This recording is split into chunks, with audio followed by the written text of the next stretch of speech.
Welcome to our channel. আজকে আরো 10টা কোশ্চেন নিয়ে চলে এসেছি। তো আমাদের চ্যানেলে তোমরা যারা নতুন ভাবে এসেছো তারা অবশ্যই চ্যানেলটি সাবস্ক্রাইব করে নাও, কারণ এটা তোমাদের এসএলএসটি প্রিপারেশনের জন্য ভীষণ ইম্পর্টেন্ট হতে চলেছে। আমাদের এই মক টেস্ট প্র্যাকটিস যে সেট, এগুলো তোমরা অবশ্যই প্র্যাকটিস করতে থাকো, এবং তোমাদের যদি আরো বেশি প্রিপারেশনের প্রয়োজন হয় বা গাইডের প্রয়োজন হয় তাহলে আমাদের যে ফিনিক্স ইংলিশ হাব হয়ে যেতে পারো। সেখানে তোমরা বিভিন্ন ব্যাচের বিভিন্ন সুবিধা পাবে। আজকের যে 10টা কোশ্চেন সেটা নিয়ে আগে আলোচনা করে নিই। ফার্স্ট যে কোশ্চেন সেটাতে কি বলা হচ্ছে, the expression bears her bosom is an example of. তাহলে এই যে এক্সপ্রেশন বেয়ার্স হার বোজম, এটা কিসের এক্সাম্পল, মানে কোন figure of স্পিচের example? Beers her বোজম এই কথাটা আমরা জানি উইলিয়াম ওয়ার্ডসওয়ার্থের লেখা The world is too much with us এই পোয়েম থেকে নেওয়া হয়েছে। তো এই পোয়েমে পোয়েট একটা সমুদ্রের পাশে দাঁড়িয়ে আছেন এবং এই সমুদ্রটাকে তিনি যে সৌন্দর্য এটা বর্ণনা করতে গিয়ে বলছেন যে সমুদ্র তার বিশাল জলরাশি সেটাকে যেন উজাড় করে দিয়েছেন, এবং এই সমুদ্রকে একটা মহিলার সাথে বা একটা ওম্যানের সাথে তুলনা করছেন, এবং এই জলরাশি সেটাকে সেই ওম্যানের বোজমের সাথে তুলনা করছেন। ইমপ্লিসিট যে কম্পারিজন সেটা আমরা দেখতে পাচ্ছি। তো সেই ক্ষেত্রে এখানে সঠিক উত্তর হয়ে যাবে মেটাফোর। মেটাফোর হয়ে যাবে সঠিক উত্তর। তারপরের কোশ্চেন দেখো, sleeping is good for health, here sleeping is. তাহলে কি বলছে যে এই যে সেন্টেন্স, এখানে স্লিপিংটা কোন পার্ট অফ স্পিচ হিসাবে ইউজ করা হয়েছে? অপশনগুলো কি কি আছে আগে প্রথমে দেখে নেব। Past participle, verbal noun, present participle, gerund. এবার আমরা এখানে বলে রাখি পার্টিসিপলকে দুই ভাগে ভাগ করা হয়, একটা হচ্ছে প্রেজেন্ট আর একটা হচ্ছে পাস্ট। তাহলে সেই ক্ষেত্রে প্রেজেন্ট পার্টিসিপলের যে ফাংশন প্রেজেন্ট পার্টিসিপলের যে স্ট্রাকচার সেটা হচ্ছে ভার্ব প্লাস আইএনজি, এবং পাস্ট পার্টিসিপল হচ্ছে ভার্বের থার্ড ফর্ম। তাহলে সেই ক্ষেত্রে এখানে ভার্বের সাথে আইএনজি যোগ আছে। তাহলে প্রথমেই দেখতে পাচ্ছি যে পাস্ট পার্টিসিপলের যে অপশন সেটা হচ্ছে না। এবার ভার্বাল নাউনের ক্ষেত্রে কি হয় যে প্রথমে দা থাকবে, তারপরে ভার্বের সাথে আইএনজি থাকবে, তারপরে অফ থাকবে। এই যে স্ট্রাকচার এইটা ফলো করা হয়। সেই ক্ষেত্রে এইখানে স্লিপিং এর আগে দা নেই, পরে অফ নেই, তো এইটাও ভার্বাল নাউন হচ্ছে না। পরে যেটা প্রেজেন্ট পার্টিসিপল, ভার্বের সাথে আইএনজি, এটা দেখো হচ্ছে, এই স্ট্রাকচারটা ফলো করছে, কিন্তু এখানে কিন্তু থেকে যাচ্ছে, মানে এই স্ট্রাকচার ফলো করলেও পার্টিসিপল আমরা জানি পার্টিসিপল কিন্তু একটা অ্যাডজেক্টিভের কাজ করে, অ্যাডজেক্টিভের কাজ করে, এবং অ্যাডজেক্টিভ কখনোই সাবজেক্ট হিসাবে ইউজ করা যায় না, এবং অ্যাডজেক্টিভকে কখনোই সাবজেক্ট হিসাবে ইউজ করা যায় না। তো সেই ক্ষেত্রে এখানে দেখো স্লিপিংটাকে কিন্তু সাবজেক্ট হিসাবে ইউজ করা হয়েছে। তাহলে এখানে প্রেজেন্ট পার্টিসিপলও হচ্ছে না। জেরান্ডের যে স্ট্রাকচার সেটা থাকে ভার্বের সাথে আইএনজি, এটা দেখো একদম পরিপূর্ণভাবে স্ট্রাকচারটা ফলো করছে, কিন্তু এখানে কি আমরা যে পার্ট অফ স্পিচ হিসাবে ইউজ করা হয়েছে বা সাবজেক্ট হিসাবে ইউজ করা হয়েছে সেটাও ক্রাইটেরিয়া ফলো করছে? একদমই করছে। আমরা জানি জেরান্ড কিন্তু একটা পার্ট অফ স্পিচের দিক থেকে নাউনের কাজ করে। পার্টিসিপল কিসের কাজ করে? অ্যাডজেক্টিভের কাজ করে। এবং ইনফিনিটিভ যেটা আছে, ইনফিনিটিভ এটা কাজ করে তিনটে। নাউন হতে পারে, এটা অ্যাডজেক্টিভের কাজ করতে পারে, আবার অ্যাডভার্বেরও কাজ করতে পারে। তাহলে ইনফিনিটিভ হচ্ছে সমস্ত কিছুর কাজ করছে, এবং পার্টিসিপল অ্যাডজেক্টিভের কাজ করছে, এবং জেরান্ড নাউনের কাজ করে। তো এইগুলো তোমরা খুব ভালো করে মনে রাখবে, আর এগুলো সবই কিন্তু নন ফাইনাইট ভার্বের মধ্যে পড়ে, ঠিক আছে? তাহলে এই ক্ষেত্রে আমাদের কোন অর্ডটা অ্যাপ্রোপ্রিয়েট হচ্ছে? জেরান্ডটা হচ্ছে সঠিক উত্তর, কারণ জেরান্ড নাউনের কাজ করে এবং এখানে সাবজেক্ট হিসাবে ইউজ করা হয়েছে, এবং সাবজেক্ট হিসাবে শুধুমাত্র জেরান্ড শুধুমাত্র নাউন বা প্রোনাউনকে ইউজ করা যায়, তাই এখানে সঠিক উত্তর হয়ে গেল জেরান্ড। আচ্ছা, তার পরের কোশ্চেনে দেখো বলছে which of the following অর্ডস is a collective noun. Collective noun, এই যে চারটে অপশন দেওয়া আছে, এই চারটে অপশনের মধ্যে কোনটা কালেকটিভ নাউন? প্রথমেই কিন্তু আমাদেরকে কালেকটিভ নাউন জিনিসটা কি সেটা জানতে হবে। আমরা জানি নাউনকে 5 ভাগে ভাগ করা যায়, common noun, proper noun, collective noun, material noun এবং অ্যাবস্ট্রাক্ট নাউন। তো নাউনটা কি? নাউন্সেরই যখন কালেকশনকে একটা নাম দেওয়া হয় তখন সেটাকে বলা হয় কালেকটিভ নাউন। যেমন ধরো আমি বললাম যে অনেকগুলো ভেড়া, সেগুলোকে একসঙ্গে যখন বলছি তখন বলছি ফ্লোক, তাহলে এই ফ্লোকটা হয়ে যাচ্ছে কালেকটিভ নাউন। আবার ধরো অনেকগুলো মানুষ এক জায়গায় জড়ো হয়েছে, সেটাকে বলছি আমি ক্রাউড, সেটাকে বললাম ক্রাউড, তাহলে ক্রাউডটা হয়ে গেল কালেকটিভ নাউন। সেই রকমই এখানকার মধ্যে কোনটা হচ্ছে, দেখো কি কি অপশন আছে, বার্ডস, বেরিজ, কেক, টিম। তাহলে এইখানের মধ্যে শুধুমাত্র অপশন ডি, যেটা যে টিমের মাধ্যমে কয়েকজনের দলকে বোঝাচ্ছে, সেই জন্য একটা কালেকশন হচ্ছে নাউন্সের, সেই জন্য অপশন ডি হয়ে যাচ্ছে সঠিক উত্তর। পরের কোশ্চেনে যাই, দেখো বলছে এখানে যে closed compound nouns are written. Closed compound nouns কিভাবে লেখা হয়? এবার এইটা লেখা হয় কিভাবে সেটা জানার আগে আমাদেরকে জানতে হবে ক্লোজড কম্পাউন্ড নাউন্স কি। তাহলে ক্লোজড কম্পাউন্ড নাউন্স এর ক্ষেত্রে আমরা জানি কম্পাউন্ড নাউন যখন দুটো বা তিনটে ওয়ার্ড যখন একসঙ্গে একটা নাউনের কাজ করে তখন সেটাকে বলা হয় কম্পাউন্ড নাউন্স। এবং এই কম্পাউন্ড নাউন্স গুলোকে কিন্তু 3 রকম ভাবে একটা লেখার ক্ষেত্রে আমরা 3 রকম ভাবে লিখতে পারি। একটা হচ্ছে, এবং এই 3 রকম লেখার একটা ধরনকে নামও দেওয়া হয়েছে। একটা এখানে লেখাই আছে যেটা হচ্ছে ক্লোজড কম্পাউন্ড নাউন্স, আর একটাকে বলা হয় স্পেসড কম্পাউন্ড নাউন, এবং আর একটাকে বলা হয় হাইফেন্ড কম্পাউন্ড নাউন। তো এই ক্ষেত্রে ক্লোজড কম্পাউন্ড নাউনের একটা এক্সাম্পল দিই, তাহলে তোমরা বুঝতে পারবে। যেমন ধরো আমি বললাম বেডরুম, দুটো ওয়ার্ডকে নিয়ে, বেড এবং রুম, এই দুটো ওয়ার্ডকে নিয়ে কিন্তু আমি একটা নাউন তৈরি করেছি এবং এর মধ্যে কোনো স্পেস রাখিনি, এটাকে একটা ওয়ার্ড হিসাবে ইউজ করছি, তখন এটাকে বলা হচ্ছে ক্লোজড কম্পাউন্ড নাউন্স। ঠিক আছে। আবার ধরো আমি বললাম যে সুইমিং পুল,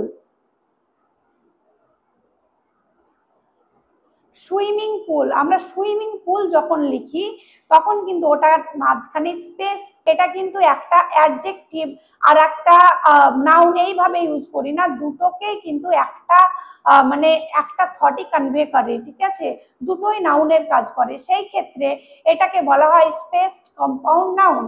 আবার যখন আমরা হাইফেন দিয়ে লিখছি, যেমন ধরো মাদার ইন ল লিখলাম, মাদার ইন ল, এটা লেখার সময় আমরা কি করি যে মাঝে মাঝে যে হাইফেনটা দিই, এই যে লিখলাম হাইফেন দিয়ে, এগুলোকে বলা হয় কম্পাউন্ড নাউন।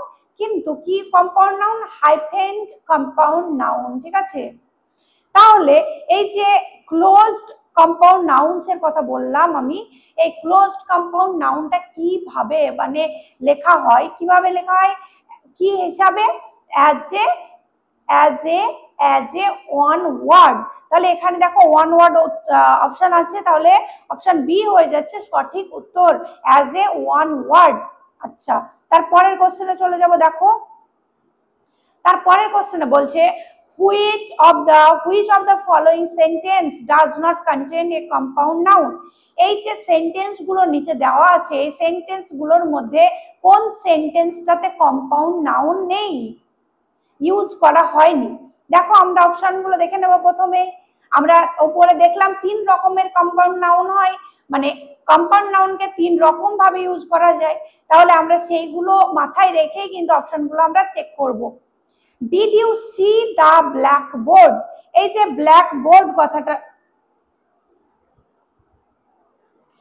এখানে এই যে ব্ল্যাক বোর্ডের কথাটা লেখা আছে, এটা হচ্ছে একটা কম্পাউন্ড নাউন এবং এটা হচ্ছে একটা ক্লোজড কম্পাউন্ড নাউন। ঠিক আছে, তাহলে এখানে ইউজ করা হয়েছে, তাহলে এই উত্তরটা হচ্ছে না। তারপরেরটা দেখো বলছে have you had your breakfast yet. এই যে ব্রেকফাস্ট কথাটা, দুটো ওয়ার্ড মিলে একটা ওয়ার্ড তৈরি হয়েছে, তাহলে সেই ক্ষেত্রে এখানেও হচ্ছে না, কারণ এটা এই ক্ষেত্রেও ক্লোজড কম্পাউন্ড নাউনের ইউজ করা হয়েছে। তারপরেরটা দেখো বলছে he use to live in a green house with a red door. এইখানে দেখো এই যে গ্রিন, এইটা কিন্তু এই হাউসটাকে ডিফাইন করছে, রেডটা ডোরটাকে ডিফাইন করছে।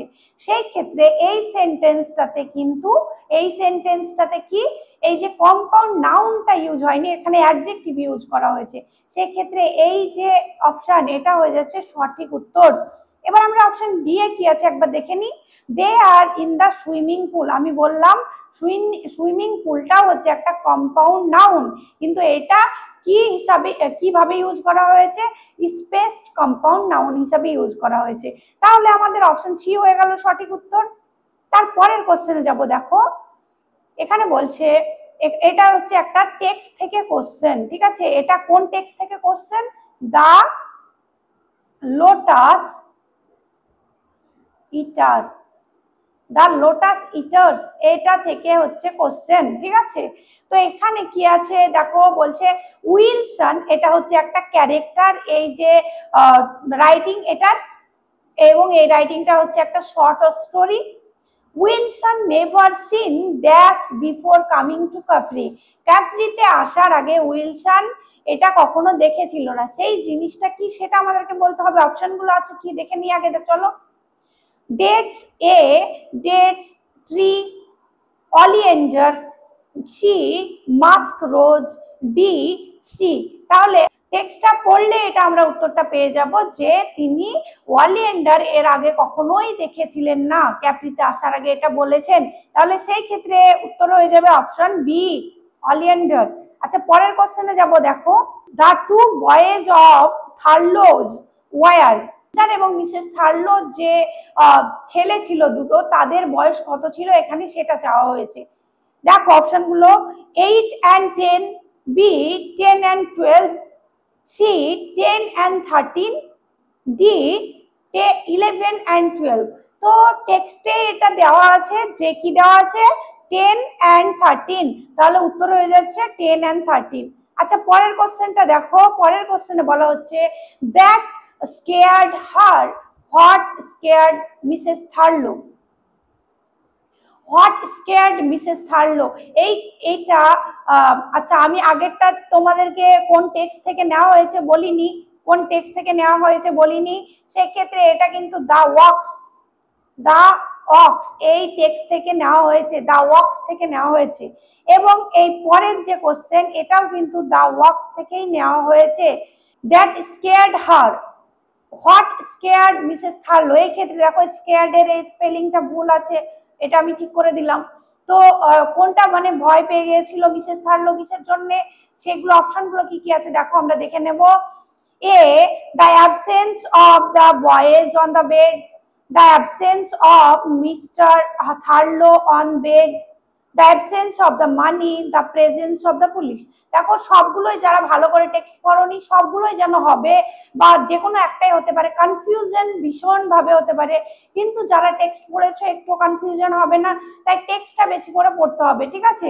যখন মিসেস থার্লো মিস্টার থার্লোকে বিছানায় দেখতে পেয়েছিলেন না, তখন তিনি ভয় পেয়ে গেছিলেন। তো এখানে দ্যাট কথাটা দিয়ে কিন্তু দ্য অ্যাবসেন্স অফ মিস্টার থার্লোর কথা বলা হয়েছে। তাহলে অপশন বি হয়ে যাবে সঠিক, অপশন বি হয়ে যাবে সঠিক, the absence of Mr Thurlow on bed. তারপরের কোশ্চেনে যাব। দেখো আমরা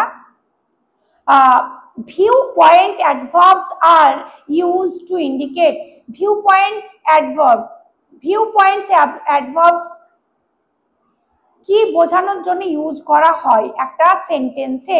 তাহলে ভিউ পয়েন্ট অ্যাডভার্ব জিনিসটা কি? ভিউ পয়েন্ট অ্যাডভার্বস এর মাধ্যমে কোনো একটা পার্সনের পার্টিকুলার ভিউ সেটা জানানো হয়, এবং এটার মাধ্যমে এটা কিভাবে ইউজ করা হয়, একটা পুরো সেন্টেন্সকে কিন্তু এটা মডিফাই করে।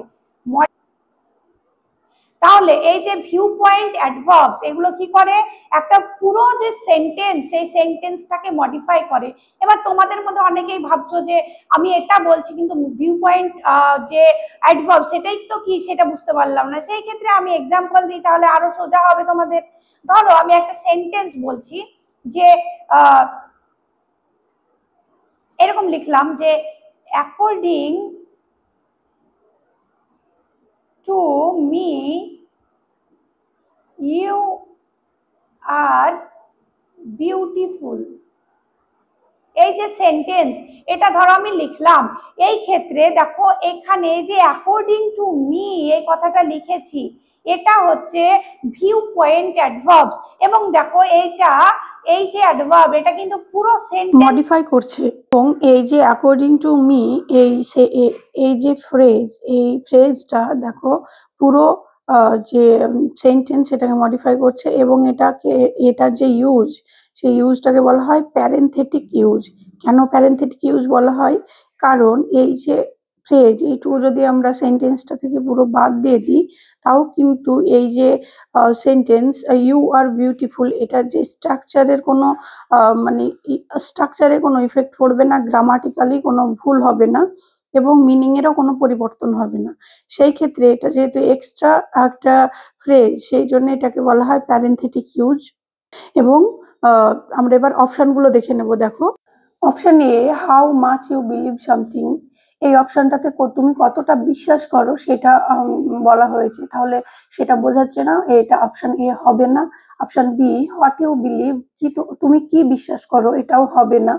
Option C, why you believe something, তুমি কেন কোনো কিছু বিশ্বাস করো, এটাও হবে না। কেন কোনো কিছু বিশ্বাস করো এটা বলা হয়নি। অপশন ডি বলছে হু বিলিভস সামথিং, কে মানে কেউ যে বিশ্বাস করে কোনো কিছু সেটা বোঝায়, তাই বলছে। অবশ্যই এটা হবে, কারণ অ্যাকর্ডিং টু মি যখন আমি লিখেছি তখন আমার ভিউ পয়েন্টকে বোঝানো হচ্ছে, মানে কোন একজন পার্টিকুলার পার্সনের ভিউ পয়েন্টকে বোঝানো হচ্ছে, তাই অপশন ডি হয়ে যাবে সঠিক উত্তর, হু বিলিভস সামথিং।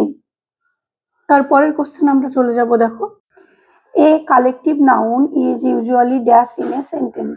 একটা কালেকটিভ নাউন সেন্টেন্সে কেমন টাইপের থাকে, মানে সিঙ্গুলার থাকে, প্লুরাল থাকে, না কেমন থাকে, সেটা হচ্ছে কোশ্চেন। এই ক্ষেত্রে প্রথমে আমাদেরকে জানতে হবে কালেকটিভ নাউন কি। কালেকটিভ নাউন হচ্ছে কালেকশন। কিসের কালেকশন? নাউন্সের কালেকশন। বিভিন্ন নাউন্স যখন একত্রিত হয় তখন তাদের একটা পার্টিকুলার নাম দেওয়া হয়, সেই পার্টিকুলার নামটাকে বলা হয় কালেকটিভ নাউন। তাহলে পার্টিকুলার নাম বোঝাবে এবং কালেকশন বোঝাবে, এবং এটা একটা ইউনিট হিসাবে ইউজ করা হবে। ঠিক আছে, তাহলে সেটাকে কালেকটিভ নাউন বলবো। যখন এই নাউন্সের কালেকশন গুলো একসঙ্গে ইউজ করা হয় তখন এটাকে ইউনিট বা যে হোল ইউজ করা হয়, তাহলে তখন সেটা সিঙ্গুলার হয়ে যায় কিন্তু। ঠিক আছে, চলো তাহলে অপশন গুলো দেখে নিই। A plural, B singular, C A and B, D none. তাহলে কোনটা সঠিক উত্তর হবে? ঠিক উত্তর হয়ে যাবে অপশন বি, সিঙ্গুলার। তাহলে এই ছিল আজকের 10টা কোশ্চেন। পরের দিন আবার দেখা হচ্ছে নতুন কোশ্চেন্স নিয়ে। ততদিন তোমরা পড়তে থাকো, প্র্যাকটিস করতে থাকো, এবং চ্যানেলে নতুন হলে অবশ্যই চ্যানেলটি সাবস্ক্রাইব করো।